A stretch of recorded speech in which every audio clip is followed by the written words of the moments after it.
Hello, welcome, and thank you for checking out this episode of Philosophy versus Work, the podcast that examines the ethics of the work ethic and other philosophical and sociopolitical questions regarding work, life, and death. I am Michael Murray, and I'll be your guide on this philosophical journey.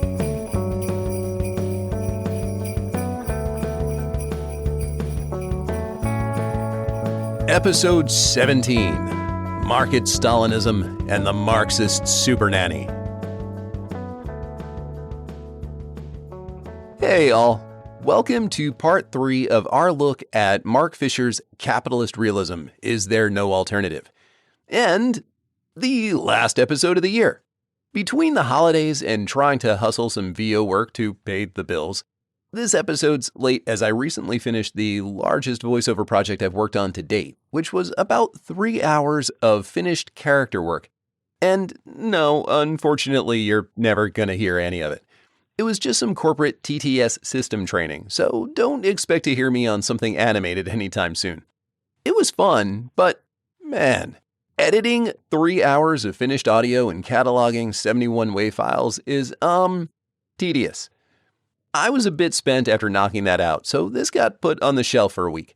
So, plan is to wrap this year, take a measure of what's gone well and what needs some attention, and come back fresh in January.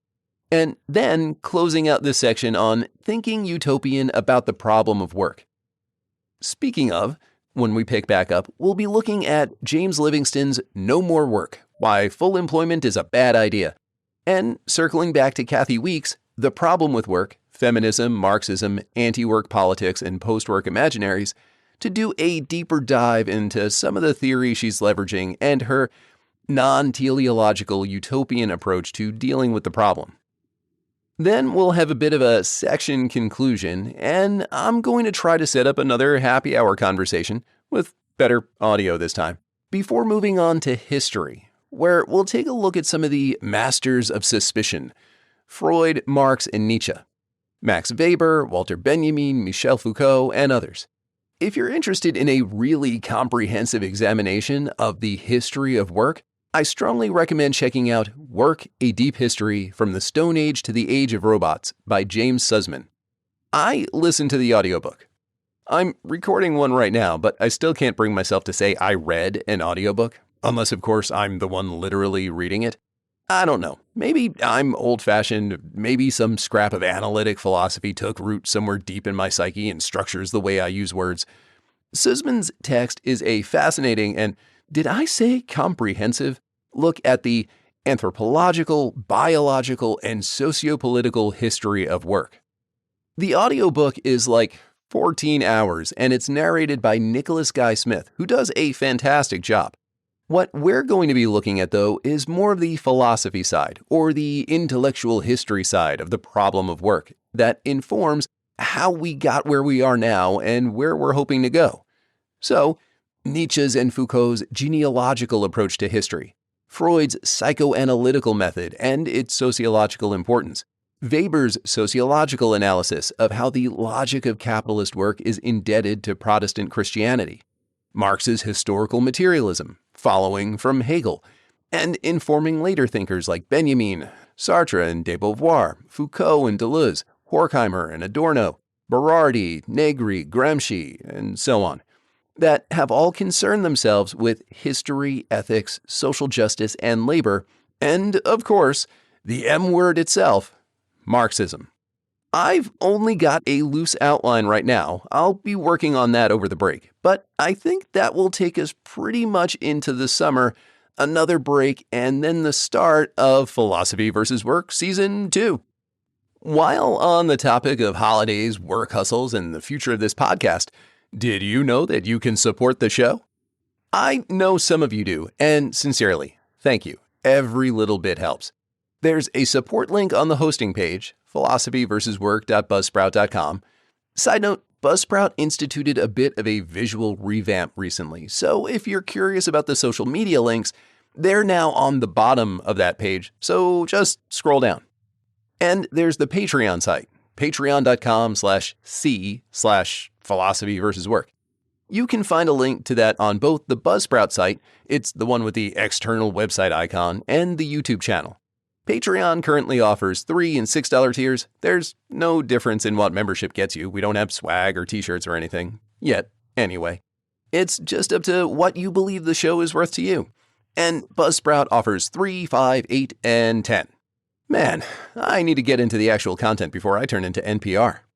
Oh, and a last little update on the podcast. We've now got downloads on every continent but South America. So I guess the world is telling me I need to jot liberation philosophy onto next year's reading list. I'd also like to take a minute to address the UHC CEO shooting. Given this was almost certainly an act of political violence, and given the general content of this show. First, I do not support or condone violence. I, like Einstein, consider myself a pacifist, and a pacifist up to a point. For Einstein, that point was Nazis, and personally, I think that's a pretty good line to draw. Once you're facing something that poses such an immediate and catastrophic danger of violence to others, pacifism may do more harm than good. Ethics isn't ethics in a vacuum. Ethics can only be ethics in regards to relationships with others. If you're curious as to my thoughts on nonviolence, in case you missed it, and based on downloads, it's a safe bet if you're listening now, and especially if you're a recent listener, welcome, by the way. You started listening because of that episode, but check out episode 15 on Trump, anger, and outrage. As for the shooting, why am I putting my 2 cents in on a pretty saturated topic in both legacy and social media? Well, because in part, the social and legacy media response to the shooting connects to what we've been talking about in terms of capitalist realism.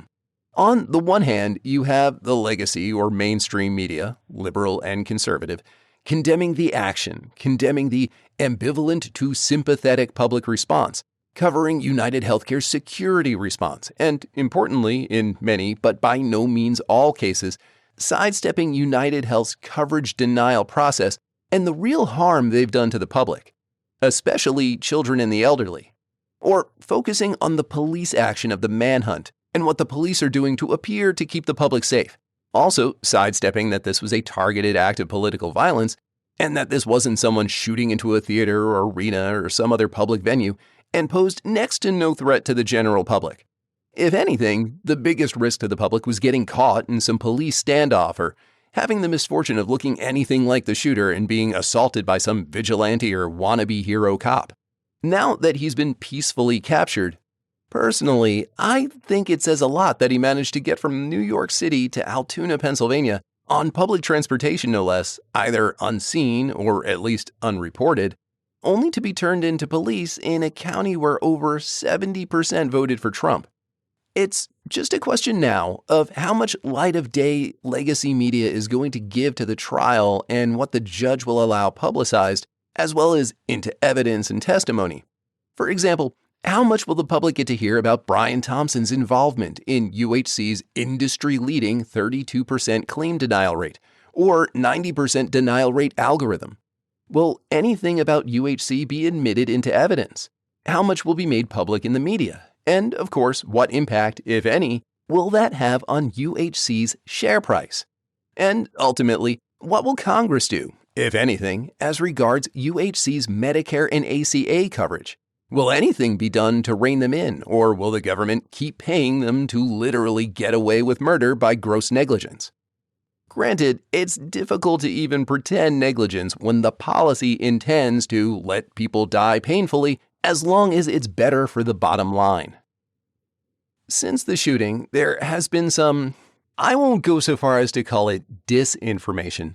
I have no insight into the content creator's intent beyond presuming a desire to go viral and maybe make some money on it. But multiple posts, TikToks, etc. have claimed that Amazon, in response to the revelation of the words written on the recovered bullet casings, had blocked the sale of Jay Feinman's Delay, Deny, Defend, Why Insurance Companies Don't Pay Claims and What You Can Do About It, because it could, allegedly, according to Jeff Bezos, further radicalize people to take similar actions. Now, best I can tell, this is utter BS. The book is still available on Amazon for purchase for Kindle, and the paperback is sold out, which is confirmed on the author's website. Had this been true, though, we'd be leaving the territory Fisher was talking about as capitalist realism as postmodern societal condition and moving into Stalinist territory with the narrative of corporate capitalism and its protection as the approved discourse. Beyond that, though, this is the same vendor that makes Marx, Lenin, Che Guevara, Malcolm X, Angela Davis, Frantz Fanon, Herbert Marcuse, Albert Camus, and so many other radical, leftist, and revolutionary authors readily available. What this tells me, again, had this been true, it's not, the book appears to still be available for purchase for Kindle, is that the capitalist class, people like Jeff Bezos, recognize that the political left, at least in America, had been neutered of its revolutionary or radicalizing potential. Revolutionary Marxism is perfectly banal now, material suitable to be sold for profit. But a book on the minutiae of health insurance companies contains enough damning evidence to cause people to take up arms against CEOs, and so must be silenced. To be fair, Amazon also makes authors such as Ayn Rand, Thilo Sarrazin, Jordan Peterson, Alex Jones, and others on the far right readily available as well. All right, Fisher Part 3, Market Stalinism and the Marxist Supernanny. Okay, I think I know what you're thinking. Market Stalinism? How on earth do these two words go together? Markets imply trade and capitalism, and Stalinism is totalitarian Soviet communism. Well, yes and no. On the one hand, markets really precede capitalism, so it's really that capitalism implies markets rather than the other way around. Capitalism needs markets, but markets don't need capitalism. And neither Stalinism nor Sovietism fulfill the aims of communism. Quick and dirty version, Soviet is simply the Russian word for a council or assembly. The Bolshevik Soviet was, nominally, a workers' council, an attempt at a governing council made up from the working class. Now, long story short, in the early 1900s, another side note, when asked about when the American economy was great, as in, what economic model should we be looking at to make America great again, Trump nominee Howard Lutnick immediately jumped to the early 1900s, a period of extreme worker exploitation and violent suppression. Ugh. In Russia, you had people like Lenin, following from Hegel and Marx, trying to teach Hegel to a largely illiterate working class, trying to get them to go to reading circles after a long day in the factories to read incredibly dense texts on economics and philosophy in order to awaken class consciousness. This was, unsurprisingly, a failed endeavor. Lenin opts instead that a vanguard is needed to awaken class consciousness. It's just not going to happen naturally, or if it does, it will take too long to do anything about the abuses taking place now. And so, in the wake of the 1905 revolution, a particularly fascinating period where Russia, briefly, had a constitution, and one that, in writing anyway, guaranteed greater rights and civic duties to the people than in the United States at the time, especially as regards women, and introduces the Soviet system. And yeah, I know I'm leaving a ton out, but we need to get back to Fisher.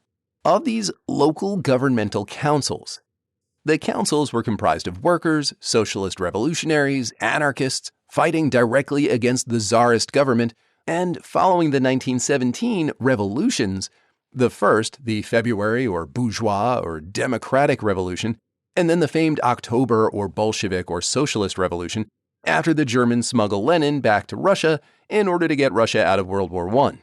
Now, without getting into Leninism and the revolutions, though it may be worth revisiting somewhere down the line, the takeaway here is that the Soviet system under Lenin, and then especially under Stalin, transforms the government from the Tsarist absolute monarchy to an absolutist bureaucracy. The Soviet History Archive, made available through the Marxists Internet Archive, or Marxists.org, a volunteer, nonprofit, public internet library that makes works of political, philosophical, and scientific thought by Marxist and non-Marxist authors, freely available. I use it often to help cite sources. For example, if I made a margin note about something Walter Benjamin wrote, it's a lot easier to find the essay in the passage, yada yada yada. The only discrepancies I found appear to be in differences of translation. Now, per the entry Soviet government, they note, quote, after the promulgation of the 1936 Constitution, under Stalin, the Council of People's Commissars was defined as the Soviet government and the highest executive and administrative organ of state power. However, at the same time, the Constitution also stripped the Council of People's Commissars, the Soviet government, 1923 to 46, of its ability to enact laws, and instead confined it to issuing decrees and regulations on the basis and in execution of the laws currently in force. Legislative power was shifted to the Supreme Soviet and its Presidium, who alone could alter laws, having replaced the Congress of Soviets and the Central Executive Committee, respectively. Lenin had sought to create a governmental structure that was independent of the party apparatus. Grigory Zinoviev, however, maintained that the Politburo was the principal body of the state, and from Stalin's tenure as General Secretary of the party, he didn't serve as chairman of the Presidium, until Mikhail Gorbachev's, who served also as General Secretary and concurrently as Chairman of the Presidium, then Chairman of the Supreme Soviet and President of the Soviet Union, there existed an informal system of government by which the appointment of People's Commissars came to be made by the Political Bureau, Politburo, of the Communist Party's Central Committee and ratified later by the Council of People's Commissars. End quote. Under Stalin, any interests that the socialist revolutionaries, the workers, the anarchists, the Bolsheviks or Mensheviks, or even Lenin were incidental to Stalin's totalitarian grip on power, fueled, among the people, by fear-mongering of the abuses of capitalism and the evils of the imperialist American military, which was, of course, rhetorically refuted but never actually mitigated by the U.S. or American businesses in their actions, and, of course, overseen across the Soviet Union by the ever-present police state. Let's bring this home a little. I mean, we're more than a little distant from Stalinism now. Seriously, we're pushing the tail end of 2 generations since the official collapse of the Soviet Union in 1991. The oldest of Gen Alpha are like 12 already, and the generation is demarcated to only run through 2025. And then the next generation, whatever that will be, will start.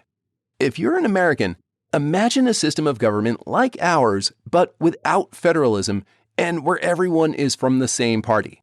The city council reports up to the county, which reports up to the state, which reports up to a region, which reports up to the Supreme House of Representatives, which ultimately reports to a political apparatus like the RNC, which appoints someone like Donald Trump to lead the entire thing, and where Trump can fill the most senior governmental positions, especially in intelligence and law enforcement, with his own loyalists, following his orders first, and then the party line, and wherein if you can't report up what the leader wants to hear, you're either going to be replaced or jailed, or both. And of course, as no one wants to be replaced or jailed, everyone reports up precisely what the leader wants to hear, whether it's true or not. And to be clear, the Stalinist Communist Party and the communism of Marx and Engels' Communist Manifesto are 2 wildly different societies. As deeply politically divided as America is today, Republicans and Democrats, even MAGA diehards and SJW progressives, have far more in common than Stalinism and Marxism. All right, so what does all of this mean for us? And what in the hells is market Stalinism? Now, the beating heart of the Stalinist Soviet government was not communism or Leninist Marxist revolutionary ideology or socialist realism or the workers, but the bureaucracy. And I mean capital B bureaucracy, as in, to quote the online etymology dictionary, government by bureaus, from the French word for desk, especially, quote, tyrannical officialdom, excessive multiplication of administrative bureaus and concentration of power in them, in reference to their tendency to interfere in private matters and be inefficient and inflexible. 1818, from French bureaucratie, coined by French economist Jean-Claude Marie Vincent de Gournay. And to those of you out there who actually speak French, I apologize.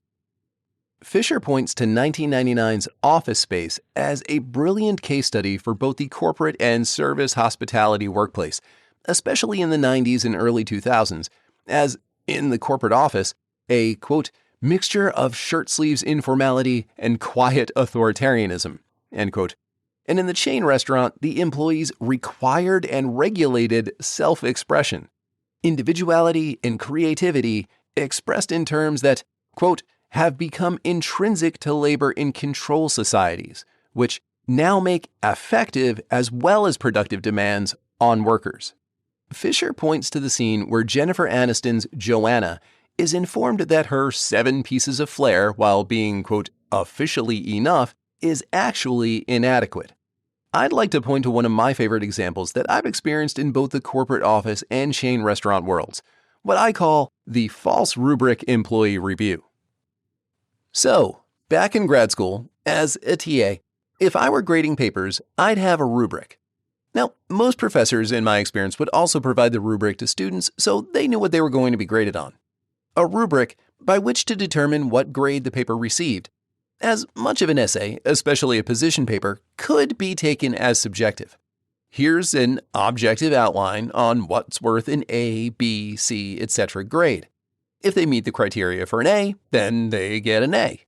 The corporate world, I found, has no such conception of analysis or criticism.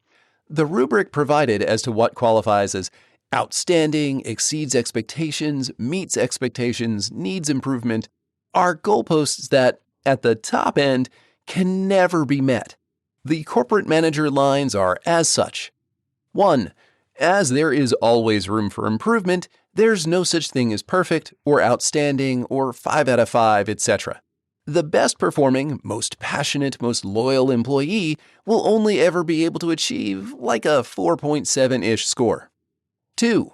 Your job is to exceed expectations. So if all you do is exceed expectations, then all you're actually doing is the minimum required of you. The goal of the review isn't actually to provide constructive criticism, encourage better performance, or reward the hardest working and most dedicated employees. It's to render subjective what ought to be an objective process and formalize the company's defense in mitigating any and all increases in payroll costs, keeping payroll as low as possible, cutting the weakest employees to be replaced by cheaper new hires, or eliminating the position from payroll, only to be replaced by a third-party temp because they still need someone to get the work done, but want it done more cheaply, especially as regards SEC and tax filings, and giving the best employees as little as necessary to prevent them from seeking other, more gainful employment. My last review at my last corporate job went really well. I exceeded expectations in almost every category, falling short in a few others that my supervisor explicitly noted they didn't care about, like rigid punctuality. I didn't have a customer-facing or internal support position. If I shifted my day from 8 to 4 to 11 to 7 for a doctor's appointment, it didn't adversely affect anyone. So I was generally free to come and go as I pleased, within reason, as long as I worked 8 hours a day or took sick or vacation time if I had it for time I needed to miss. This, however, was not acceptable to the company's standards, so I lost points on punctuality. Despite being explicitly informed this wasn't an issue in our department or for my position. At the end of the score, I was entitled to a team-leading almost 90% of the approved raise percentage for the company, which wound up being not quite 3%. I went home and did the math. This same multi-billion-dollar international company, in which I was the only full-time employee in my department and working on multiple large-scale, company-impacting projects, where they were so grateful for all of my hard work, had a compensation and raise system that would have taken me another 20 years to get up to an hourly rate where I could start saving to put a down payment on a house. At my age and with my student loans, it was a waste of time. Now, this, of course, wasn't all my supervisors doing. For the most part, their hands were tied as to what they could score on the review, even if it contradicted their expressed rules for the department, tied as to what they could offer, both at the maximum and as a proportion of that maximum in terms of a raise, and what they could propose in terms of career advancement. Like I said, I was the only full-time person on my team. My position was actually created for me to hire me on from being a permalancer/contractor. There was no career path for me. If I wanted to advance in the company, I'd either have to take a lateral promotion to a different department, as my previous supervisor had, or simply wait for my supervisor to get promoted and apply for their position, transitioning out of my administrative audit position and to a supervisory one, which I'll note was the primary mode of advancement in the company.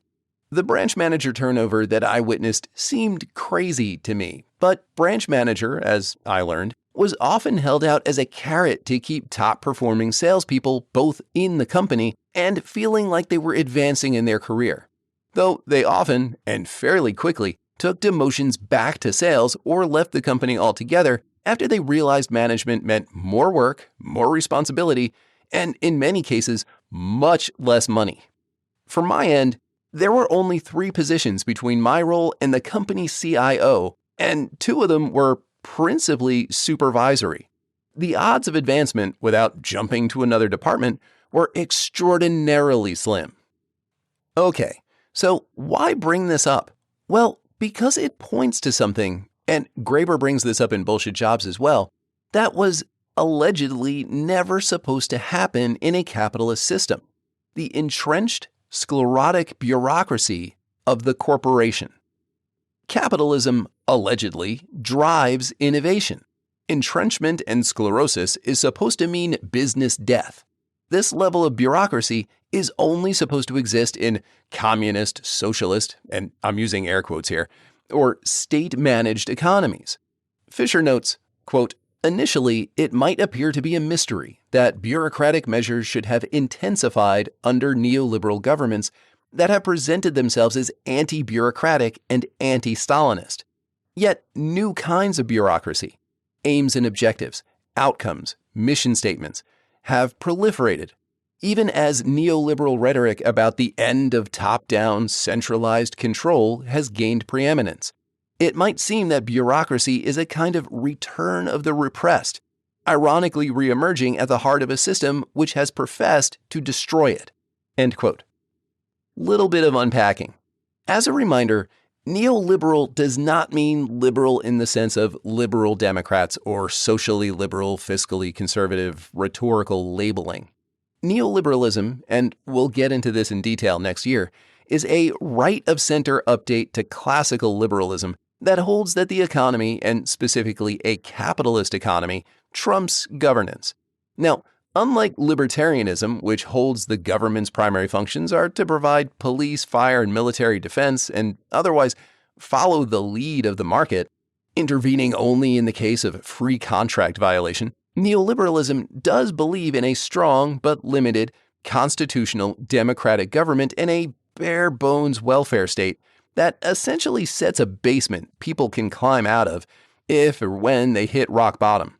To that end, Reagan, Clinton, and Obama are all neoliberals, while George W. Bush falls under the neoliberal offshoot of neoconservative, comfortable with the basic tenets of neoliberalism, but willing to leverage the military offensively to open potential free/capitalist markets, and by doing so, thus spreading liberal democratic government in a kind of benevolent imperialism. As to Return of the Repressed, this is Fisher connecting Freud, and we'll also get to this next year as far as both Freud and Nietzsche. Another thing to consider, and this is even more so the case today post-COVID, as Fisher points to Richard Sennett's analysis of labor, administration, and regulation in control societies, is the flattening of pyramidal hierarchies. In a disciplinary system like the Fordist and pre-Fordist factory, the floor supervisor was tasked with physically observing worker behavior and productivity, and in some cases, using physical force or threats of impoverishment to discipline workers into compliance. Remember, at this time, the employer could not only fire at will, but then collude with other businesses to make sure you never worked again. But, of course, poverty and unemployment were also crimes, so you could be sentenced to work just for not having work. But in the control society, that observation and enforcement becomes targets and metrics, competition between workers to achieve metrics. The worker self-disciplines and the company surveils. If the factory is akin to the prison, then the corporation is akin to the police state. The worker is no longer confined to their cell, but free to move about. Though their activity is always monitored, they must always be available for work and available to work, emails, phones, text messages, etc. And the greatest threat to their economic stability isn't the supervisor, but their coworkers. Recall, the utopia of capitalism is the end of work, using money rather than labor to make more money by purchasing the materials, the machinery, the tech, and the labor, physical, mechanical, automated, robotic, AI, etc., to produce a product to be sold on the market for profit in order to generate more wealth to be used to produce more things, to produce more wealth, and so on and so on. Yet the reality of late capitalism, the modern post-industrial economy, and this is putting aside the possibility we're no longer even in a capitalist economy anymore. Check out Mackenzie Wark's Capital is Dead, Is This Something Worse? If you're interested in reading more about that. The reality of late capitalism is a feudal-like fusion of economy and governmentality where corporations have both co-opted and duplicated the mechanisms of government, whether it's the government serving the needs of business in place of and over the needs of the people, or in duplicating the methods of bureaucratic, authoritarian, and police state regimes. Not market capitalism, but market Stalinism. Now, Fisher goes into psychoanalysis and Zizek and the idea of the failures of government to rein in the economy so that it serves the people as akin to the psychological trauma of a failure of the father function, an economic Lord of the Flies, to be a bit reductive. But we're going to skip ahead to Fisher's idea of something that may be able to steer society back on track. And for that, we need to hop on the British reality TV time machine to 2004's Supernanny. The premise of Supernanny was simple. Here's a family that's pretty much gone off the deep end. Kids run wild, there's no discipline, the parents are detached and/or ineffective, and often on the edge of a nervous breakdown, though also enabling or complicit in the chaos, and it's just rank chaos. They beseech TV's Supernanny for help, and she swoops in to save the day, bringing discipline to the household, parents included. As Fisher describes it, quote, "The program offers what amounts to a relentless, although of course implicit, attack on postmodernity's permissive hedonism. But the problems that Supernanny confronts do not arise from the actions or character of the children, who can only be expected to be idiotic hedonists, but with the parents. It is the parents' following of the pleasure principle, the path of least resistance, that causes most of the misery in the families. The parents cave to the children, sometimes defending their actions as trying to adhere to modern child education and discipline research, and lacking any restraint, the children, unsurprisingly, become tyrants. Now, as opposed to what you might find in some conservative rhetoric regarding workers or the poor, or work ethic rhetoric, or something like what Weber describes in The Protestant Ethic and the Spirit of Capitalism, it's not that the worker is running wild and desperately in need of governance now, but the capitalist class, the corporation, the workplace. And it has done so because the government, the de facto parent, has enabled capital to become tyrannical. Fisher notes that what the economy needs then is a Marxist supernanny. Notes Fisher, quote, "The problem is that late capitalism insists and relies upon the very equation of desire with interests that parenting used to be based on rejecting." End quote.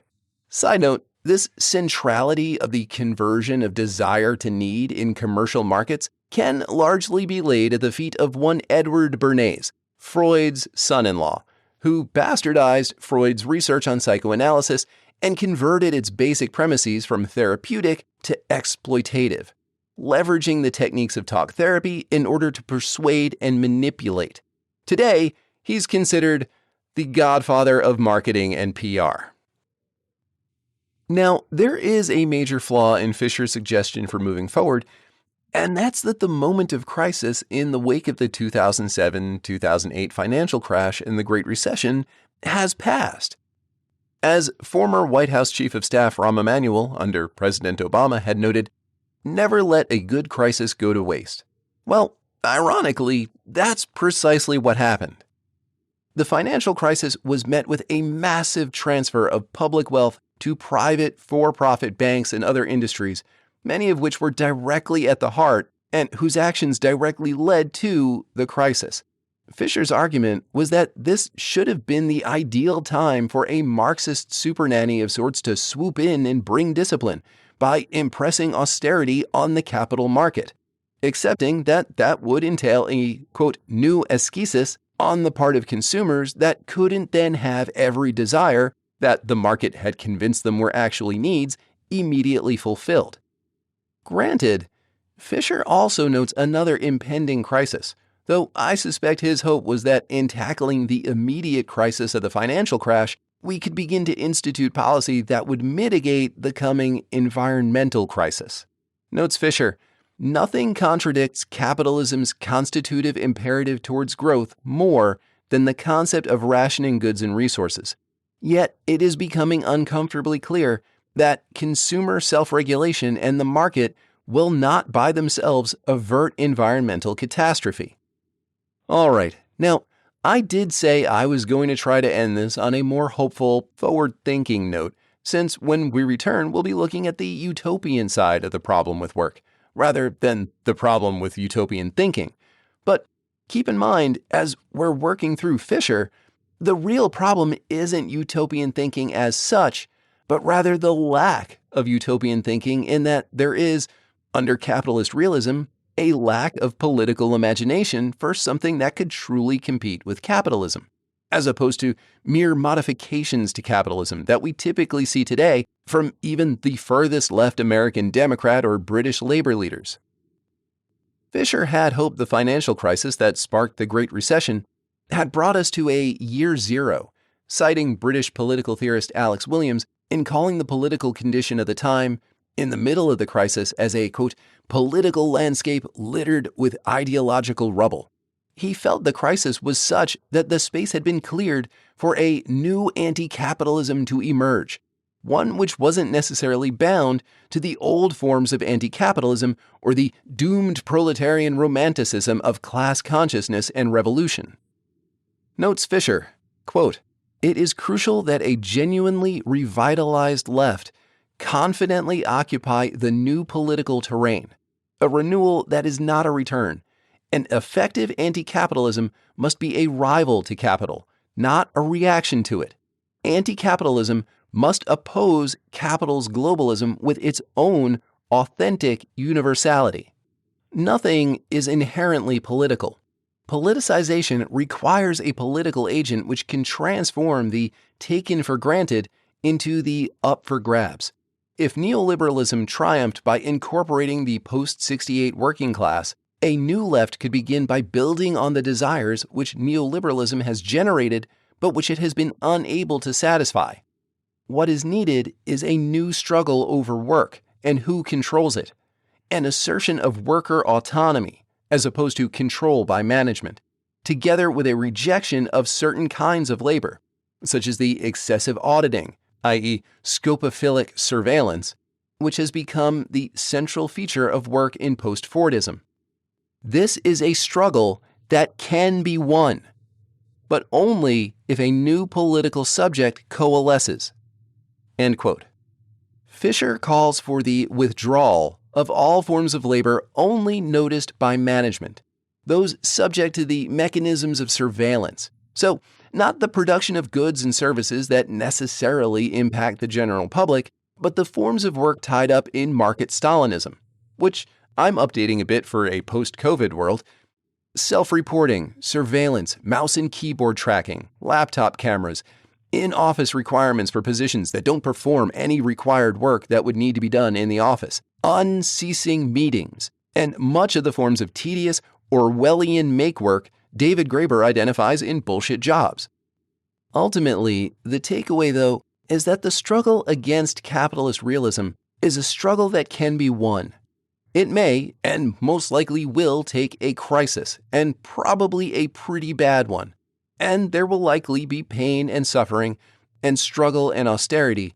But if we have the political imagination and the bravery to take more than baby steps, to make more than minor modifications, then capitalism can be overcome. And the crisis itself, whatever it may be, is what provides the hole in the wall through which a new left, anti-capitalist political imagination can escape. From a position in which there is no way out, it will be because of the crisis that something new is possible. Entrepreneurial self-help gurus are all really keen on the idea that there's no such thing as luck as far as success in business, that luck is the convergence of opportunity and preparedness. Well, if we want a way out, that political imagination, that utopian thinking, needs to begin now and be prepared for the moment of crisis so that it can lead the way. And on that note, I'm going to wrap this episode and this year. Thank you for joining me. This podcast has been something that's been bouncing around in my head for years, and I've been continually surprised by the reach it's had already. From here in Charlotte to New York, LA, Chicago, Philly, Lawrenceville, Georgia, Salt Lake City, Frankfurt, Germany, Stockholm, Sweden, Egypt, Singapore, the UK, Vietnam, Spain. I mean, I was not prepared for the global potential for this content. So, thank you. Happy holidays. Be kind to each other. Think big. Don't forget to like and subscribe. And have a happy new year. Till next time. All right. Now, I know this is where I normally insert the usual post roll, but we're going to do this a little bit different and lean on some of those characters we were talking about earlier. Right. If you enjoyed this episode of Philosophy versus Work, well, you know the shtick. Please like, subscribe, follow, leave a review. It really does help to grow the show. You can stare all you want into the algorithm, but it doesn't stare back without likes and subscribes. Hey, don't forget to check out the show notes for details on any authors, texts, etc. referenced directly in this episode. If you find the project valuable, consider supporting the channel. Or maybe you're feeling generous and just want to support my coffee habit. Or keep Keo in catnip. Either way, links to support the channel are in the doobly-doo below. Thank you.